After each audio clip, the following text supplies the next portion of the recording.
Ready to create a culinary sensation? Today we're making beef barbacoa, a dish steeped in Mexican tradition, originally slow cooked in pits for a unique smoky flavor.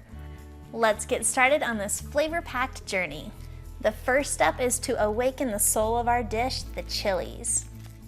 You're gonna take 2 dried guajillo and 2 ancho chili peppers and place those in a bowl. We're gonna soak them in that bowl for about 1 to 4 hours in some water to really let those flavors steep out of the chilies. This process here is going to unlock those flavors and soften them up so we can blend them up. Now we're back to focusing on our main star here, the beef, and I am using about a 4-pound chuck roast. This cut is perfect because the marbling in it is just perfect for that low and slow cook. We're gonna season this up with some salt and some pepper. Make sure you get both sides there. Now we're gonna head over to the stove and get cooking this. In a large heavy bottom pot, I'm gonna put about 2 tablespoons of cooking oil in there and get that heating up to medium-high heat. Once that oil is sizzling hot, we're gonna sear our beef. Make sure you sear both sides of that beef because that searing is going to lock in the flavor and give a delicious crust. While our beef is searing up over there, we're gonna make that amazing sauce. First ingredient, we're gonna take those softened chilies and cut the stems off and any of those extra seeds. Let's get rid of them.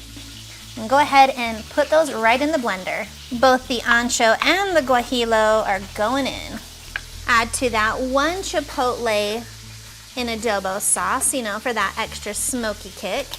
Then I'm gonna add in 1 tablespoon of apple cider vinegar and 1 tablespoon of brown sugar for a little bit of tang and some sweetness. A teaspoon of salt and a teaspoon of oregano.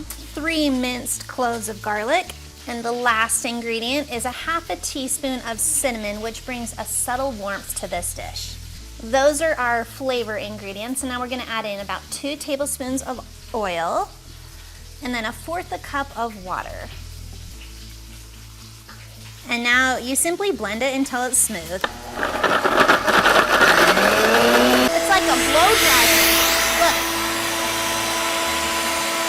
Look. This sauce is so rich and it really is the backbone of our delicious dish.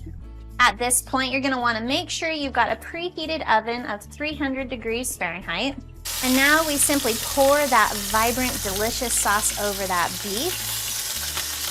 Now we just simply cover that so it can braise low and slow in our preheated oven for at least 3 hours. This slow, low cooking is crucial so that you can have tender, delicious beef. It also helps to really infuse that deep, rich flavor. It's been about 4 hours and our beef is tender and falling apart. Serve that shredded up on a warm corn tortilla and add any little extra pops of flavor that you desire. And there you have it, delicious beef barbacoa.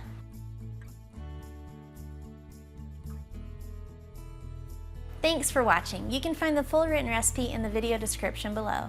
Be sure to check out thestayatHomeChef.com where you can find hundreds of restaurant quality recipes that you can easily make at home.